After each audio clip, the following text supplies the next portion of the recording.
My dad practically gave me up to his sister when I, 27 male, was born. My mom died when she was giving birth to me, and my aunt told me he never recovered from that because he blamed me for her death. It hurt a lot as a kid that, at family events, he would ignore my existence.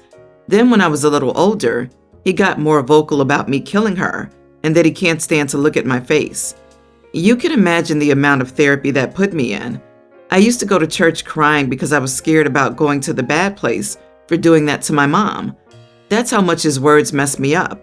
But the bad part was that I never stopped trying to be accepted by him. After my high school graduation, he told me never to bother him again, since he legally had no obligation to me anymore, since he was sending my aunt money to take care of me. Around that time is when I finally started accepting that reality. So from there, we moved on with our lives. My aunt doesn't talk to me about him. Sometimes my grandparents do, and that's how I found out he got married. They were mad he didn't invite me to their wedding, but to me it didn't matter because we're not close. But it was his wife who wanted to meet me. It's the first time ever that he wants to make contact, and it was to say she wants me in their life. She doesn't know the real reason why we're estranged, so he asked me to please not say anything, and maybe this could be a way to reconcile after all. But he was only doing it for her. That much was clear when we talked. I never said I would, but he still insisted on our meeting at their place because she wanted to meet me. She thinks we were estranged for not getting along in my teenage years, going to college and losing touch because of life stuff. It made me angry that he played it off as us just not talking for petty reasons. Meanwhile, the actual reason damaged me for years. I told her the truth, everything he said to me, that he was never a parent to me. That was all my aunt. It was definitely a shock for her. The outcome was a disaster. Everyone has heard about this now. My grandma in particular told me she understood my anger, but this was his choice to find someone since losing my mom, and now it's been put in jeopardy. My dad is devastated. They think it was going too far to ruin his marriage when he was willing to include me in their lives, which could have been the start of our relationship. And they say not only did I ruin that, but also possibly wrecked his marriage. She doesn't agree with what he did, and it could have been avoided if I hadn't said anything. It was hard not to tell the truth after the lies made it seem like it was nothing serious, but I couldn't ignore what happened after what I did. I don't know if it was the right call since it put their whole marriage at risk after all. Dude, not the idiot. Your dad is a grade A double cheese idiot from hell with a special topping of idiot served with idiot sauce. He deserves every bit of what happened to his second marriage because he presented himself as a different person than he is. I'm sorry you had to go through this. I wish you strength and may you find more people who love you unconditionally. Idiot karma. If the truth ruined his marriage, that's on him. He should have gone to therapy after your mom died. He instead treated you like crap your whole life for something that could have never been your fault. Now he's facing the consequences beyond estrangement. Everyone should be angry at his hiding the truth, but idiots always prefer to shoot the messenger. If he truly wanted to have a closer relationship rather than just giving in to his wife's wants, he needed to apologize and make amends. You were not responsible for your mother's death, and you were not responsible for your father's behavior. The fact that she married a man who treated his own son so cruelly is upsetting to her, and it should be. He isn't sorry for what he did, but only for how it's hurting him now. Update. Am I the idiot for revealing to my dad's wife the real reason why he and I were never close? Words can't express how much it meant to me to get so much love from my last post. Everyone who supported not just my actions, but also acknowledged the hurt. Since so many people wanted an update, here it is.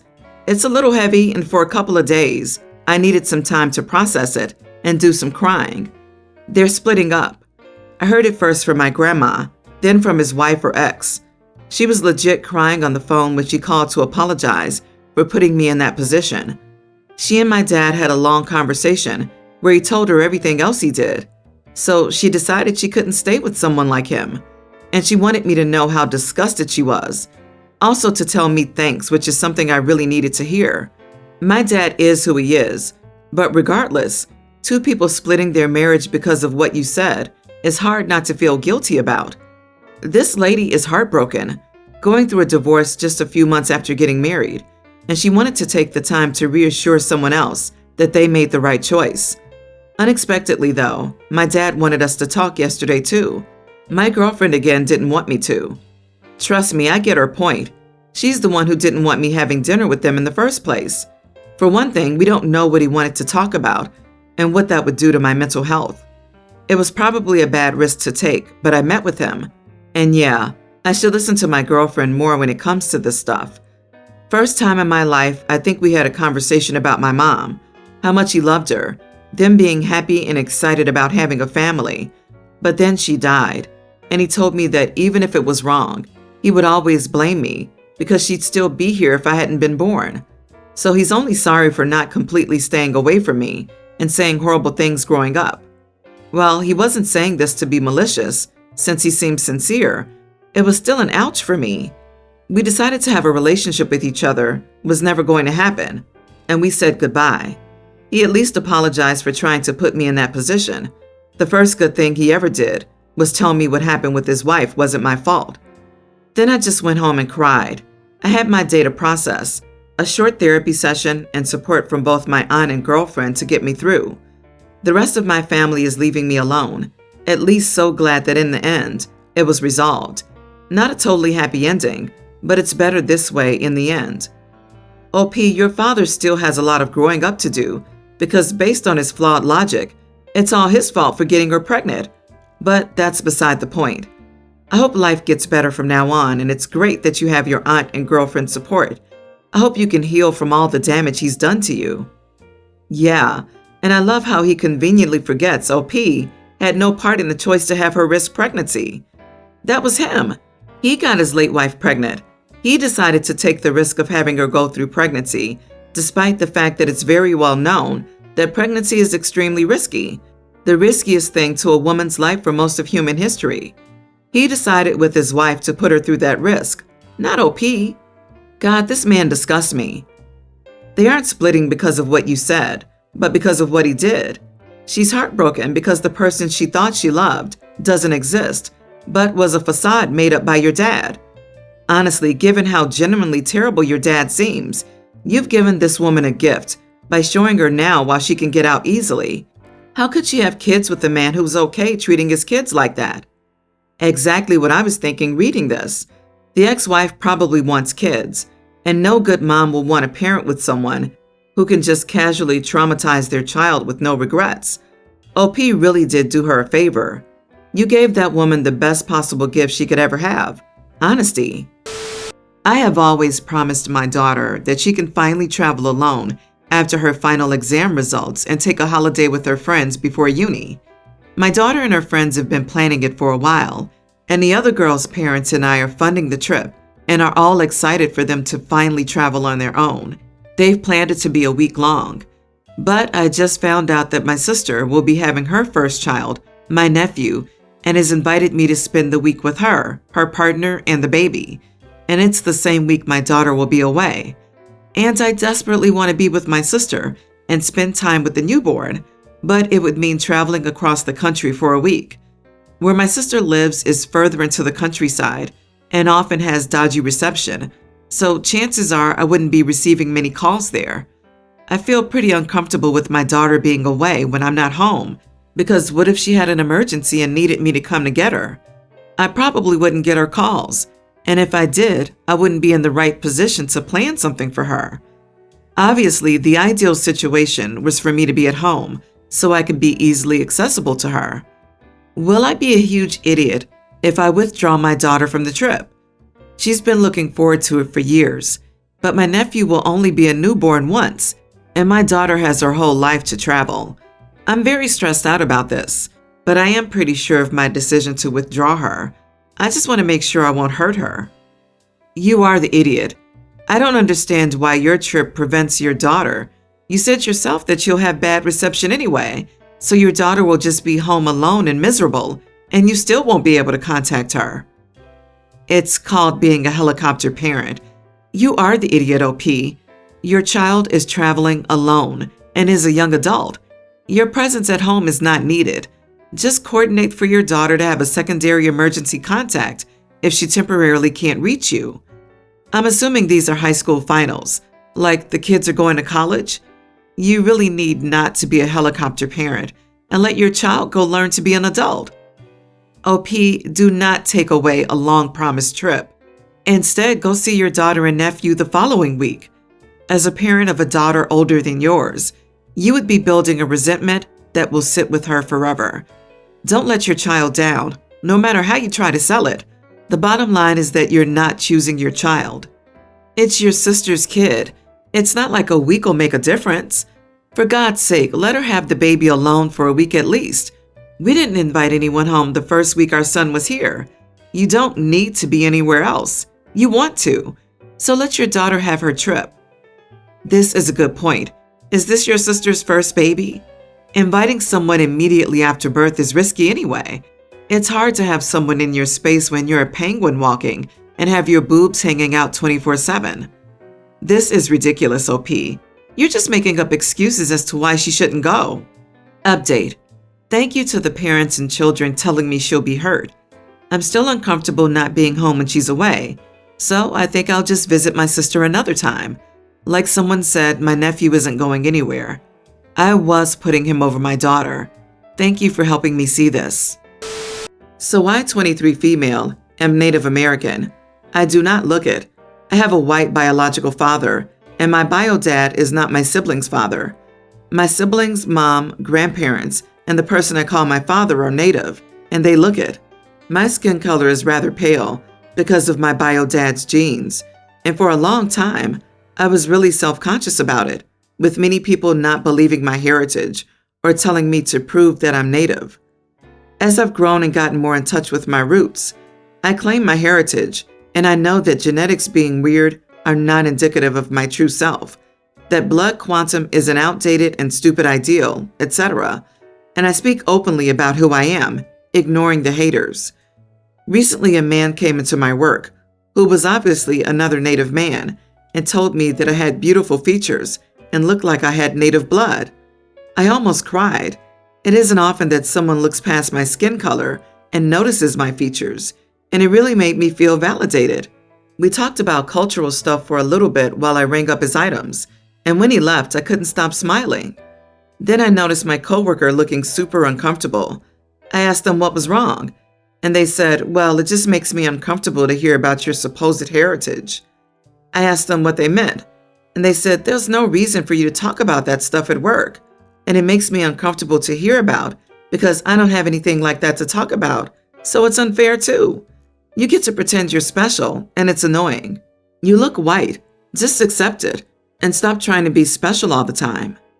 I got really mad at them and said that just because they weren't connected to their roots didn't mean I couldn't be proud of mine, and that maybe they should look into their ancestors and see if they could find something cool. They might be Irish or Eastern European or Scandinavian or something, and those cultures have rich historical backgrounds, which they could learn about, and then they could have something to talk about too. They got really mad at me and said that I should stop talking about it, and they called me a jerk for acting like I was better than them. And I don't think I do act like I'm better. If they could connect with something and talk about their heritage, I would be so happy for them. Am I really the idiot? Not the idiot at all. I'm white, and white people are boring. Stop being different and interesting, and just be white and boring like me, so I don't feel bad. It's some weird mental gymnastics that this person's going through. Embrace your heritage and culture, and don't feel bad about your coworkers' monumental insecurities. You absolutely do not have to tone yourself down. So be you, always, whatever that may be. Your coworker could choose to look at their ancestry with happiness instead of being as jealous as they seem of your beautiful history. I think you should open this up to your boss's management because they've indeed been polite before. Still, now the bigot Pandora's box has been opened, and that insecurity that lives within them is going to be at the forefront of their behavior with you from now on, unless they somehow have a miraculous intervention. It would be best to talk about it with higher-ups now, in case something happens again. My dad married Mary when I was 3. Mary already had a son, Josh, who was 10 at the time. My mom passed away while giving birth to me, and Josh's dad also passed. I guess the two of us bonded over never really getting to meet one of our parents. I love Mary and Josh. They're my family. Josh and I have always been pretty close. When he got his driver's license, Josh took a bunch of his friends and me out to the movies. It's become a tradition between us now. So basically once a month, Josh, his best friend, and I go watch a movie. We had planned to go to the movies about a week ago. I was waiting for my Uber. He couldn't pick me up because of his work schedule, when I got a text from his phone canceling our plans. Okay, no biggie. About 30 minutes later, I got a call from Josh. He asked me where the heck I was, and I told him he had canceled. Apparently, he never texted me, but whatever. We'll plan the movie some other time. The next day, I got a call from a random number. I pick up and it's some girl cussing at me. She shouts at me for being a witch who sleeps with a taken man. I cut the call. She begins to text me a bunch of nasty things. I never responded and assumed it was a wrong number.